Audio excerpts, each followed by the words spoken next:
Bonjour everyone, and welcome back to the Waves of Your Soul. I am your humble French tarot reader Marine, and today we're gonna have a look at the decks I want to revisit. Last week I went through my whole tarot collection because I got a couple of new shelves to sort my collection out. My dad very kindly made me some new shelves, and so that allowed me to really have a look at my collection and to realize that there were some awesome decks that I owned that I hadn't used all year, which is a real shame because these are really awesome. They're in no way, shape or form in danger of leaving my collection, but for a reason or another that we will go through together in this video, I haven't used these all year, and yet they deserve a lot more love. So that's the theme of today's video. It's sharing with you decks that are really great that I haven't used all year and figuring out together ways that I could bring them out again. I actually had done a video very similar to this at the beginning of the year. I had called it my overlooked decks, and it was really cool because through doing this video and after, it was a spur for me to use all the decks I had been sharing in that first video, to put them in practice. I either use them in pick a card readings or in my own practice or for reading for others, stuff like that. So doing that original first video on my overlooked decks really helped to bring these decks back to light. And so I thought I would do a second episode today, now that we're closer to the end of the year, and look at the decks I've been overlooking this year that definitely deserve more love. At the time, at the beginning of the year, when I did my first video on the subject of decks that I overlooked, decks that deserved more love from me, some people came for me because a tag was created not long after I made my video called Overlooked Decks, and some people came for me to saying I had not credited the person who invented the tag, that I wasn't using the right hashtag. However, as I kindly reminded them at the time, they really needed to check their receipts before they came for me, because I called my video Overlooked Decks before the tag was created. So if you try to come for me again in this video, don't even try it. Check the receipts, check the timings. This is me doing a part 2 of my original video I did back in January. So that's what it is. So I've got some mass market tarot decks, some indie tarot decks, and one oracle decks that I picked up as I was organizing my tarot collection last week, and I thought we'd go through them together. If you're new here, I will let you know that in the description box you're gonna find all the names of the decks I'm mentioning today. If I have time, I'll put links. You will also find other videos of mine you may want to check out. I'll make sure to leave the link to my first original video on the subject. And so without further ado, let's get into it. Let's have a look at the decks I definitely have been overlooking this year and that I would like to revisit.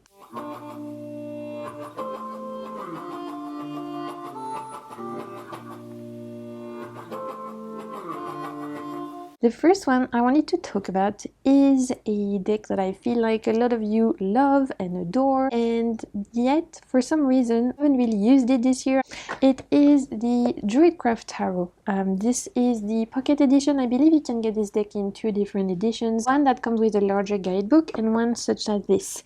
When I ordered this deck years ago, I didn't really pay too much attention to the edition I was getting. However, looking back, I definitely wish I had gotten the deck with the larger guidebook, just because, you know me, you know I love a good guidebook. However, it's not stopped me from enjoying this deck in the years that I've had this, and for some reason I haven't really pulled it out this year, so it's time to bring it to the light. It's time to look at it together and to give it the recognition and the time it's due. So I'm sure a lot of you are very familiar with this deck. It's been out for ages. I've actually trimmed my copy because it was larger originally and it was a little bit harder to manipulate. As you can see, I did it with scissors like a savage, so it's definitely not perfect, but it's very me, so we're rolling with it. The Druidcraft, I mean, it's a classic, it's a beautiful deck, and it's a deck I really enjoyed at the time for specifically the court card. It's a deck that really helped me to understand the difference in the different courts at the time, because I think the way that they represent the different court card is really great. It's full of personality. Even the guidebook that comes with this one really does a good job at explaining to you who these characters are, and I think the way that they've depicted the king, the queen, the page and the knight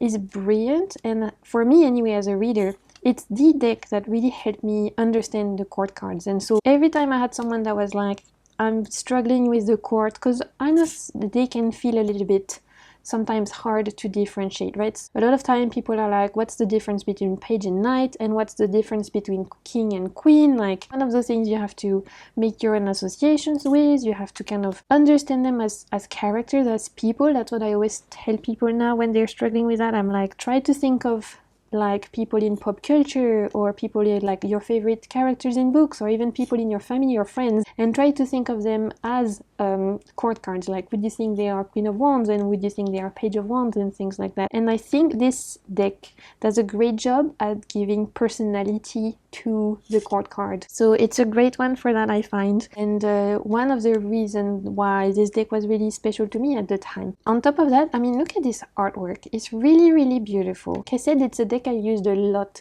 in previous years. I even took the time to like cut it up and to make it more better for me, and it's one that every time I've used it was giving me really beautiful reading. But this year I've not used it, I think once. Maybe I did that right at the beginning of the year, but I've definitely not used it in the last 9 months, I think, and it's a shame, so I'm here to remedy that. Recently I've just gotten the Slavic Legends Tarot by Taroteka, and it's giving me that magical forest vibe, and using the Slavic Legends and loving it made me realize I missed the Druidcraft, and I think the two together could be really awesome. Even though I know one is more Celtic and one is more Slavic, in my mind they still live in that beautiful kind of magical forest, right? I thought maybe I should use them together. I think the way that I'm gonna do this is, right now, at the time of me filming, we're in October, so the vibe is definitely spooky decks, Halloween decks. However, for November, I'm gonna leave this deck out, and I think I'm gonna be using this like with my Slavic Legends, and at least using it for a pick a card reading for you guys, because this reads really well,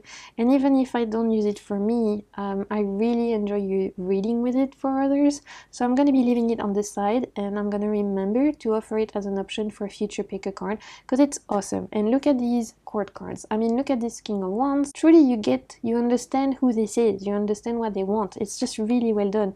The expressions, the movement, their body language, everything about those court cards are really good to help you understand them better, I think. So this is awesome, and it really deserves more attention from me, which I want to give it before the end of the year. This is a very beloved deck in the community, and honestly it deserves the hype, so I just need to give it more love and reconnect with it, because it's not one I want to part with. It's still one I really enjoy, especially now looking through it with you guys. I'm realizing, yeah, this is beautiful, so this is definitely staying, but prepare to see it in a future pick a card. Another one I haven't really used all year, and yet which is a huge crying shame, because when I think of it, this is definitely one of my favorite decks in terms of Greek mythology, is the Pythia Tarot. This is by Deckstiny, and I've not really shared this deck much on my channel because I've had this for a couple of years at least, but it went really quickly out of print, and I'd been loving it in the background all these years, but I didn't really want to be like creating FOMO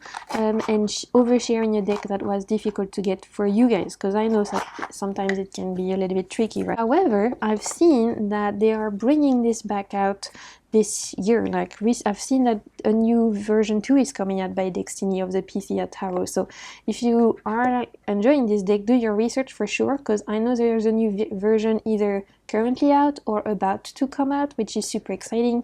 It's actually, when I saw this on Instagram, like the news about them making a new version of this deck, I realized I hadn't used this deck all year, and I was like, girl, you need to get your shit together, because this is awesome and you love this. So here are the backs. The edges are as beautiful as all the other Deckstiny deck, which, by the way, this is an indie deck from Thai creators, but there's a few places that sell the decks. I believe they have an Etsy shop. I always get my Deckstiny decks from Oracle in France. I'll make sure to leave the link to her shop down below. If you are in Europe or you're in France, she offers the best prices because they can be quite expensive to ship from Thailand. So I'll make sure to leave where I got mine from, because I think she's also going to be getting the new version. Look at this gorgeousness. This is definitely one of my favorite Greek mythology decks ever, and I am a huge Greek mythology lover. I've been since I was a child. The only reason why this hasn't been used as much this year as it had been in previous years, because literally ever since I've gotten this, I was using it constantly. And then this year, the only reason why I didn't use this is because I got a new Greek mythology deck, which is called the Mythos Tarot. It's another indie deck by Asphodelon, and I'll share it with you quickly. I'm not sure if this is still in print or not. I think it is, but I'm not 100% sure. You've seen me talk about this on my channel this year. It's another Greek mythology inspired deck. It's beautiful. It's a little bit more fantasy looking and a little bit less cute, I guess, because this was new to my collection. This is the one I used the most this year in terms of Greek mythology ones. However, the Pythia remains definitely in my heart, and it remains in my top 3 mythological decks ever, because I really like this one. It had been eclipsed a bit by the Mythos Tarot, because that's what was new and what I was using the most, but I'm realizing now this needs to come back out. I mean, I really enjoy the choices that they've used for each of the court card and the majors. For Page of Wands, we have Jason, for example, and this is really cute. I mean, it's an RWS, as you can see, RWS clone almost, but set up in a Greek world, and then all the majors are different gods and goddesses, and then the minors don't necessarily mention the name of the myth, but you can definitely guess. Like here, for example, we have Apollo and the nymph. Here you can see Zeus. So if you are familiar with Greek mythology, you will recognize a lot of the myths here, but even if you're not super familiar, because the images are still quite close to a traditional RWS. For Justice, of course, we have Themis. The Knight of Swords is Perseus, which I think suits it really well. I mean, this is awesome. I love this style as well. The artwork is super cute. It's very me. Knight of Wands is Icarus. A great choice for the Knight of Wands, I think. Shows like both the shadow and the light side of the Knight of Wands, right? The confidence, the desire to explore new horizon, and then sometimes the brashness and the idea of like doing things without thinking and then living to regret the consequences side of the Knight of Wands. Of course, is Zeus. So yeah, I think this is coming back in print. They're doing a new version, so the box I think is different. I'm pretty sure the artwork should stay similar. You might get some other extra cards. We had some extra cards in version 1. I don't know if they are doing the same in version 2, but in version 1 you had an extra strength, you had a Callisti card, and you had extra oracle, one looking peaceful and one looking like she's channeling. So as always with these Deckstiny decks, you always get lots of extra cards. I can't tell you what the new version looks like. Obviously I don't have it. I'm not gonna get it. I don't need 2 of the same deck, but I just wanted to mention it because I know I've seen it come back, and because, like I said, this is all about my overlooked decks. I want to revisit decks I want to bring back out, and I really miss this. Look, this gorgeous world card with Gaia. It's beautiful. It was definitely eclipsed a little bit while I was getting used to the Mythos Tarot, but it's time for the end of the year to bring it back out. And what I think I'm going to be doing actually is I've been thinking that for one of my future monthly reading I do for you guys, I think I'm gonna do one mythology special where I'm only gonna be using mythological decks, and where you guys for your monthly reading will be able to choose a mythology, like either Greek, Egyptian, or Viking, something like that. Let me know if you would like that. I thought that could be cool to like have a monthly reading with only mythological decks, because I'm really enjoying lately giving a theme for my monthly readings. I think it makes it more interesting for me and for you guys, so let me know if you enjoy that. Let's continue. Next up we have another deck that I absolutely adore and that somehow this year I haven't really used or touched. It's the Dali Tarot. This is a used deck, as you can see. It's a deck I got pre-loved. This version is from the early 2000s, I think. However, the Dali Tarot is still available. Now it comes in a really big box with a big guidebook and all of that. My copy, because it's from early 2000, is a lot more simple, but this is pre-loved and pre-used, and I love that. I love me a pre-loved deck. I think there's something really special about that. But if you enjoy this deck, you can still get it, just the box is different, and now it comes with a big guidebook and everything. Here are the backs. And yeah, honestly, this is amazing. I really love it. I never see myself parting with it, and yet somehow this year I haven't used it. So here we are. This is the video of me feeling ashamed about all these gorgeous decks I have been forgetting and that I really want to revisit. As the name suggests, the Dali Tarot, it's a deck created by Dali. Unlike a lot of art decks, those that are out there, this was actually created by Dali with the intention of becoming a tarot deck. So he actually created a tarot deck, and this is it. This is not like some art decks where they are reusing people's artwork and turning them to fit into a tarot. No, this is actually Dali creating his own tarot deck. So this is why it's really special. I think you can see Dali's intention behind it, and it's beautiful. It's got a weird mix of painting and some collage, which makes this look a lot more modern, I think, than it is. I mean, this is from the 70s originally, if I'm not mistaken. This looks like it could be a modern deck from 2024, you know, like the mixed media vibe. And I think the mixed media and the collage mixed with painting aspect of it gives were really interesting readings. The depictions here are really interesting. This is very intuitive deck. I think if you enjoy intuitive readings, this one, for me anyway, has always given me very profound reading. It's actually one that I enjoyed in the past using for mediumship reading, for channeling, for peeking through the veil. Somehow something about this one really suited for that. I don't know why. There's something a little bit alive about this deck. I guess it has a soul, and so it really is a great one for doing the more esoteric occult type readings, I think. Although I've also used it for career readings, and it was really good for that as well. So I guess each to their own, right? We all have different experiences, but this is really awesome. I love that there's so many butterflies in there, and like I said, look, we have some what looks like collage, we have paintings. This has soul. That's the best way I can say it. It feels alive, this deck. Of course, he put himself in the magician. Like I said, you can still get it.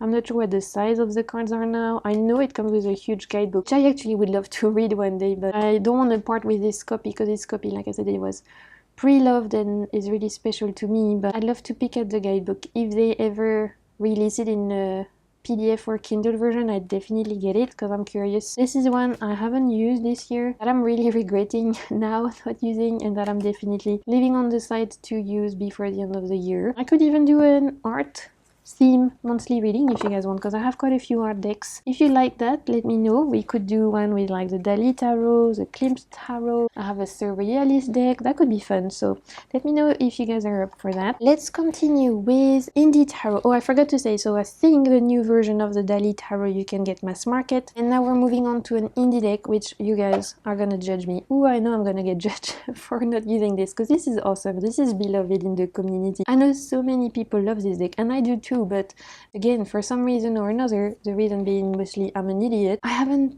used this deck all year, and what a shame, because my god, this is really good. The Sasuraibito Tarot, I used to be obsessed with this. 2019 and then 2020, I was obsessed with this deck. I was using it constantly for me, for others. It was like my go-to with the light seers. I was constantly pulling it out, and then I kind of left it on the side a little bit. You know how it is, you get new deck, something is newer and more exciting, and so you forget about your oldies but goodies, right? So it's time to bring the Sasuraibito back out. This is, like I was saying, it's an indie deck by Stacia Burrington. It comes with a little guidebook. I have the 5th edition. I'm not sure which edition we are up to now, probably 6 or 7, I'm guessing, because it's been a few years.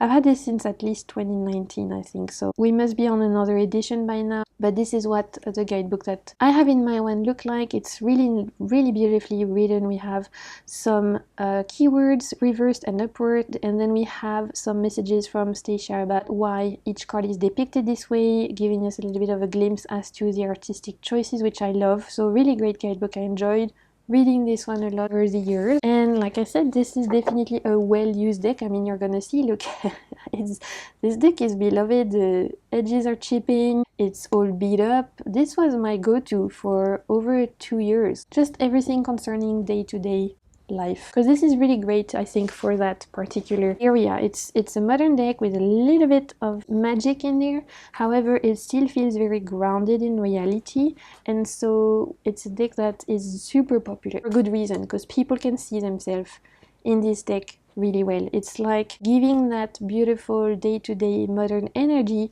but the depictions of each card are really clear. So every time I use this deck for people who never had their cards read, they always commented on how much they enjoyed it. Because even for someone who doesn't know tarot and who even is maybe a little bit scared about the occult side of it, you know, about it being a little bit scary, this deck is really great for that, because the depictions feel very welcoming and kind, and easy to relate to. I think that's the best way I can say that. So every time I've used it for someone else, they enjoyed it. They could see themselves in there. It's very approachable. It's not scary or anything. This is an awesome star card. I really, really enjoy it. We don't see a lot of cosmonauts or astronaut, I don't know how you say in English, in decks, but it's really cool, I think, to have the star card like this. It used to be my go-to workhorse for at least 2 to 3 years. And then somehow this year I kind of forgot about it, which is a real shame, because now I'm like looking through it again. I'm like, yeah, I used to love this Nine of Pentacles, I love the Empress, I used to love this Hierophant. So many cards are like big faves. That's why I wanted to do this video today, because I thought it would be a great time to kind of review some decks that really deserve more love from me. This is definitely one I could see myself using for card readings, because like I said, super approachable, easy to read with. For me, for my personal readings, this doesn't fit with my October fantasy, doesn't really fit with my November fantasy either, because I kind of already have an idea a little bit as to the kind of decks I want to use for November, so this might have to wait for December. But in terms of reading for others, I could definitely see myself leaving this on the side for you guys and using it in an upcoming pick a card. This is actually really great for relationship readings as well, which I've been meaning to do a relationship reading for you guys, so I might pull that out for that, because this is an awesome deck for, yeah, interpersonal relationships, things like that. Look at this Judgment. I loved it. I've always loved this Judgment card. It's one of those cards as well that helped me look at Judgment in a brand new way, and in a way that's more understandable. And of course, if you guys have any of these decks, if you enjoy any of them, or even if you don't, let me know in the comments. I love to read you, and you can let me know in the comments the decks you've been overlooking this year that you want to be revisiting. Let's move on to another mass market deck. However, this one I'm not sure if it's still in print or not. I've got a feeling it might be out of print. If it is, I'm so sorry. But this is my overlooked decks, and this is a deck I love, I overlooked, so I still want to share it with you guys. I'd still find it out of print on Facebook trading groups and things like that, so I still wanted to mention it. Here is the Omegaland Tarot. It was by US Games. This was awesome, and I'm so gutted that they've taken it out, that it's like harder to find now, because this was so cool, and there really isn't another deck like this. The closest one I think to this would be the Zombie Tarot, which is really cool, but this is still kind of in its own lane. It gives that post-apocalyptic idea the best way. I think that's for me the tarot deck that does post-apocalypse the best. Here are the backs, which look like it's been boarded, which is really awesome. And as I was saying, the theme here is post-apocalyptic world, and this is not a deck that everyone is gonna love, because the themes are quite violent. I mean, we have cards that are very positive and hopeful, like people trying to rebuild after some kind of apocalypse has happened, some kind of end of the world is going on. So we see people trying to survive and build community and stuff, but then there are also a lot of depictions showcasing people being violent, people being sneaky and treacherous and trying to kill each other to survive. It's showcasing, this deck, all the sides of human nature, the light but also the shadow, the things about how far would you go to survive in a world that's determined to kill you. How far would you go? Would you try and gather people and survive together and create a new community, or would you steal and kill and try and follow the law of the fittest? This covers it all. It's a really interesting deck, and that's why I'm really sad that they stopped printing it, because whenever I use this deck, it was giving me some really awesome readings, especially around anything psychological, or even for like shadow work. This is really cool because it will touch at like your limits, your boundaries, and like how far you're willing to go to achieve things, and looking at compassion versus lies and all sorts of human emotions and human habits, right? I mean, it can be quite graphic, obviously, so this is why it's not a deck for everyone, and maybe that's why they've stopped printing it. I don't know. Also the fact that we have a lot of guns in the deck, which I know could put some people off, but if you enjoy like post-apocalyptic movies like I do, this does a really good job at portraying both the good side and the bad side of human nature. And I'm really sad I haven't used it this year, and this I definitely want to be using for myself before the end of the year. So I'm actually going to be putting this one on my bedside table, and I'm going to be making sure that I'm pulling this out. This deck is awesome for journaling, one of my favorite ones I have in my whole collection for journaling, because of how the depictions are, because it really helps to like dig in, and there's, like I said, the only deck for me that kind of does something similar at looking at dynamics, human nature, how we could behave, especially when we are facing like the worst and things. Truly the only other deck I have that does that is the zombie tarot. But this is really cool, so I'm definitely using this for me. And again, if you guys want me to read with this, or you guys let me know in the comments, I'll happily read with this. I haven't really offered it as an option on my channel for readings, because I know it's not everyone's cups of tea, but it's really, really good. So I'd be happy to read with it for you guys, as long as you guys are interested. So again, let me know. Apparently you can play a game, because there's like a whole thing here about using these cards to play a game, like a board game type of thing. I've never done that. I've always used it as a tarot, but that's also a cool thing that they tried to do there. Let's move on. We have another very, very overlooked deck, you guys. I'm gonna be real with you. I think I've done one reading with this deck ever. Like all the other ones are old favorites that I used to use a lot last year, the year before, 2020, 2021, 2022, 2023, whatever. This one I'm gonna share with you, I think I've used once. And you know what? I'm embarrassed, but this is why this video is here. It is the Tarot du Zodiac, which is the French edition of the Zodiac Tarot. The reason why this is very, very overlooked is because originally I got this for doing the Deacon Walk, because, as the name suggests, Zodiac Tarot, which, by the way, this is a French edition, so the box is extra, we get a box in a box, we get a guidebook, etc. The English edition is different. I think you can even now get a small mini edition, which looks really cool, but the cards are the same, so it doesn't really matter which language you get this in, the cards will be the same. It's just that in French we like the extra packaging sometimes. I don't know why they do that. Here are the backs, and look, it's still in order.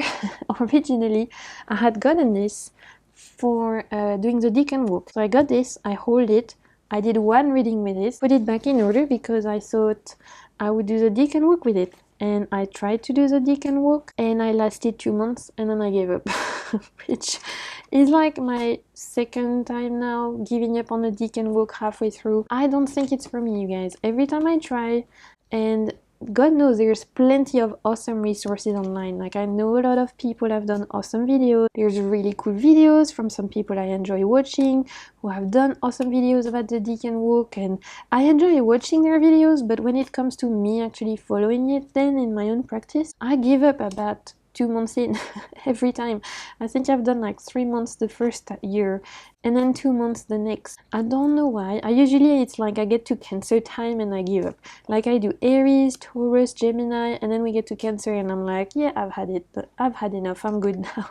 I'm bored. I'm an Aries, so sometimes it's hard for me to commit to long-term project if I don't feel engaged. Like if something is not remotely a little bit fun for me, I'm gonna stop it. I can't tell you the amount of books I haven't finished or the amount of video games I haven't finished because I get bored and that's it. I don't want to even continue. Like, I don't care.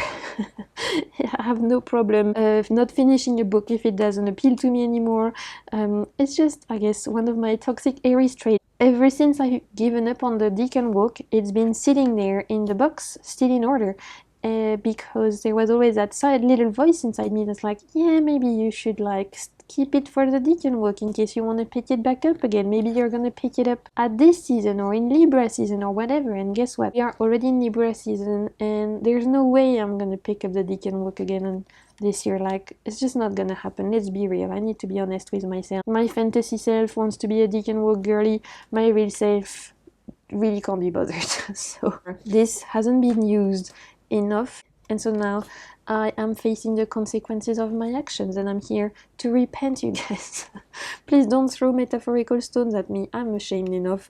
And obviously this is a beautiful deck. I love the kind of folklore drawing of it. This is giving a little bit like, yeah, folklore vibes, I think, almost fairy tale. So what I'm gonna do is I'm just gonna give up my Deacon Walk idea completely, admit the fact that it's just not gonna happen for me, and I'm just gonna use this as an RWS clone because look at it, is so gorgeous. It's beautiful, and I could see myself reading like even using this again for pick a card reading or using for friends and stuff like that, because it's very beautiful. It has the astrological association, which I'm still very aware of. Like, I know astrology enough that I can use all of this. I just can't be bothered to walk the deacon month by month. It's too slow. I just need to shuffle this and use this as it is, as an RWS clone with astrological association, which is really cool, and I'm gonna enjoy using this. And you know what, because I've just said that this is giving me fairy tale, I want to make December kind of a fairy tale theme month on my channel, where I want to do fairy tale readings and things like that, like in readings inspired by fairy tales, doing pick a cards on that theme, and then sharing the spreads I invent with you guys. I think that could be fun. I've mentioned this in another video. I'd love to know if you guys are up for that, but I really enjoy mixing fairy tales with tarot. I think it's super interesting, and there's something about Christmas and December in particular that feels very fairy tale-y, right, if I can say that. Even though this doesn't actually depict any fairy tale, it does give me that fairy tale book vibe, so I think it would be great for December, for this fairy tale month I've got plans for. And so obviously let me know if you're into that idea. And then if after December I decide that actually this is not working out for me, we'll see about letting it go. But I don't want to let this one go until I give it a real chance, because I feel like I really haven't given it a proper chance so far. Moving on, there is no cohesion in my video, by the way. We're going from indie to mass market, one theme to another. You're used to the deck goblin chaoticness by now, so let's continue with a mass market oracle deck. Again, one I used to freaking swear by. I use this in every single one of my first pick a card reading. I'm talking like early 2020 when I was doing my first pick a cards on the channel. This is a deck I was using constantly, and then this year somehow I forgotten it. It actually had fallen at the back of my oracle deck, so when I've been reorganizing my shelves recently, last week I was like, oh my god, I forgot I had you, like I literally forgot you were here. So it's time to bring it back to the light. This is the Moon Oracle by Stacey DeMarco. I've got the French version. I'm not sure what it's called in English, but I know it's still available in English, mass market and stuff like that. This is an oldie but a goodie, like I said. I've had this since 2018 or 2019 at this point, and when I was filming my first pick a card readings, I was using this constantly because it's just really good. Here are the backs. Obviously the Moon Oracle, we've got the moon phases. And this is one of the early decks that was doing the whole collage, computer images kind of vibe. We are used to this kind of imagery by now, because there's plenty of decks that came out since that are doing a similar style. But truly at the time, this was one of the first one, I think anyway, at least that I could get in French for me, that was doing this kind of like computer images, collage, a little bit mystic and stuff. So at the time I was like super into this because I thought the imagery was awesome, and it was one of the first one that was showcasing as well, again in French, older people. We have a couple of crone in this deck, and we have a little bit of, very few but still a little bit of like ethnicity diversity, things like that. Again at the time it was like, oh wow, you know, this is nice. Obviously this is an older deck, so now those things are more normal, I will say, but at the time it was one of the very few that I could get my hands on that looked a bit cool and different. So as the name suggests, the Moon Oracle. This is based on the different moons as well as the different moon phases. The guidebook is awesome. For each of the cards you have about 2 pages, you have a mantra, you have a stone as well, like a crystal associated, really engaging and empowering kind of oracle. Obviously this is the French version, but you can get this in English, I'm pretty sure. And yes, this definitely deserves to come back out to the light. I can't believe I forgot this existed.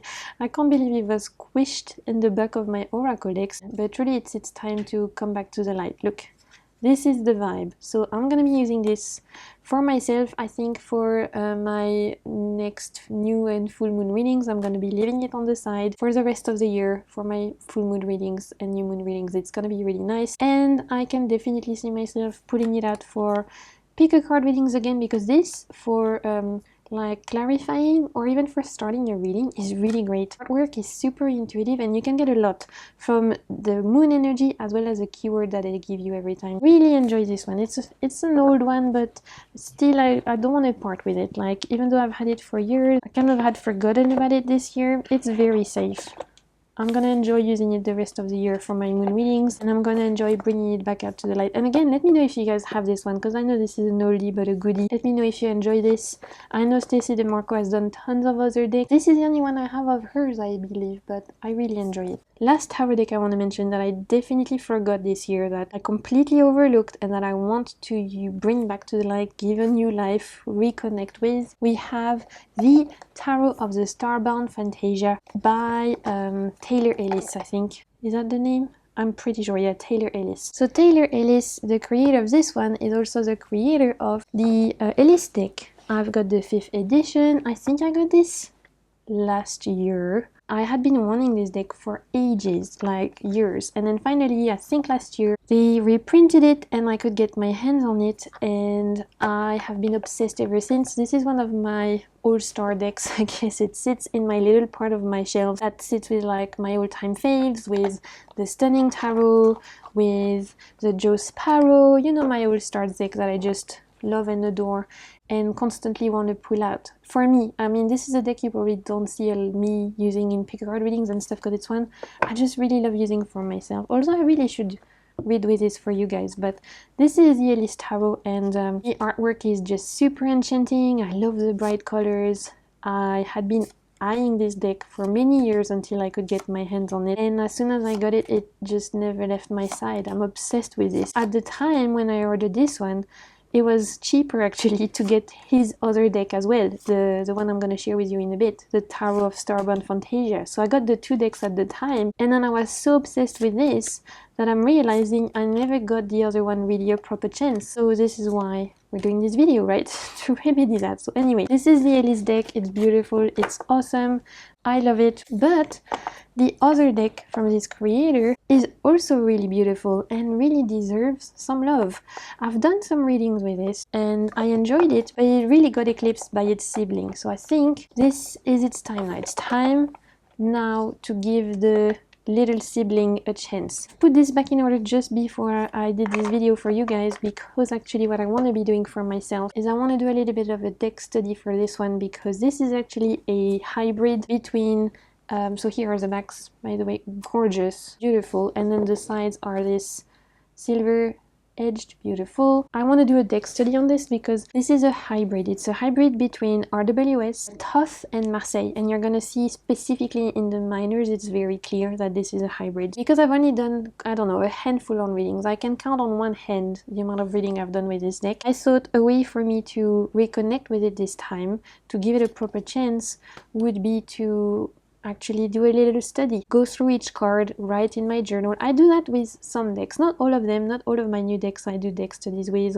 or spend time like that with, but because this one definitely is quite special in the sense that it makes 3 systems, right? Thoth, Marseille, and RWS. I think it deserves a little bit of time spent studying it and journaling about it. And how I like to do this is I like to go through card by card, look at it, intuitively think about what it makes me think, and then I'll read the guidebook and I'll write in a little notebook just some key notes that I want to think about, because this is very deep. There's a lot going on here. I mean, look at this hermit. I love this art style, so I can't believe I haven't given this a better chance, because truly it's stunning. I'm an idiot, you guys. I'm an idiot, but you know what? At least I'm self-aware. But I am an idiot for not having given this deck a proper chance, because this is stunning. Look at this devil. Let's look at the minors because they're really cool. Oh, the Judgment is awesome. And the World. You'll see the minors are very different, where whilst in the Ellis deck we had fully illustrated minors, in the Starbound Fantasia, minors are definitely giving more pips. But I mean, look at those pips though. You can't call them pips boring. This is giving Pepsi pips, right? You can't be mad at them pips. Look at that. It's beautiful. But you do see the Marseille influence in the pips a lot more. Let's move on. The court cards are definitely more tossy. So that's one thing. And then here we move on to the cups. So yeah, as you can see, there's a lot going on here. It's quite an intense deck, lots of colors, lots of details, lots of systems. So I think the best way for me to really connect with this is to be spending time with it, journaling about it, going through each card and writing how I feel about them, what it gives me, and this is the way for me that I will connect with it the most. I just wanted to share it with you guys because look at this. I mean, come on, just so nice.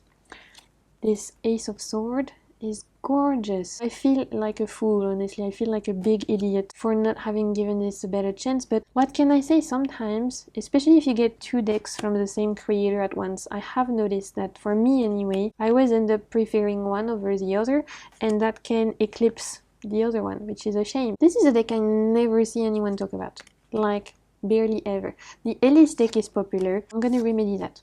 We're gonna be using this. I'm gonna study this and then I'll be bringing it out in pick a cards and tarot tags and stuff because look at this. It's so nice. Absolutely gorgeous.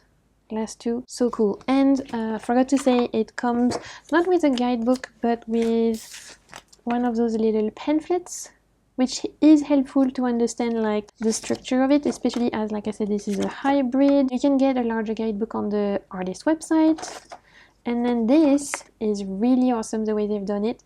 They've done a chart with keywords, astrological association and everything, and this in itself, if you're learning tarot, really great. We also have a spread, the Celtic spread and the bead game spread, which is cool.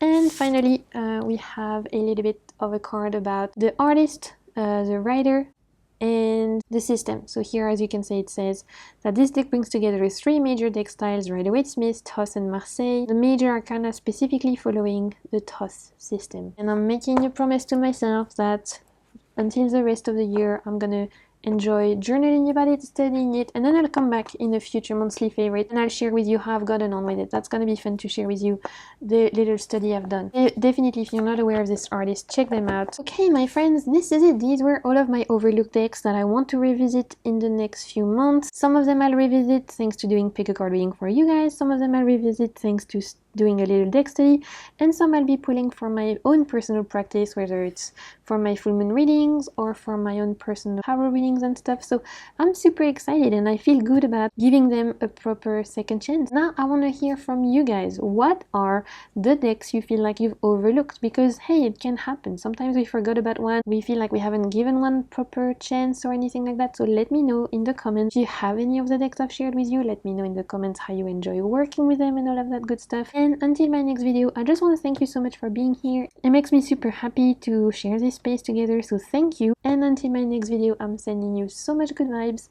and keep navigating the waves of your soul. Bye!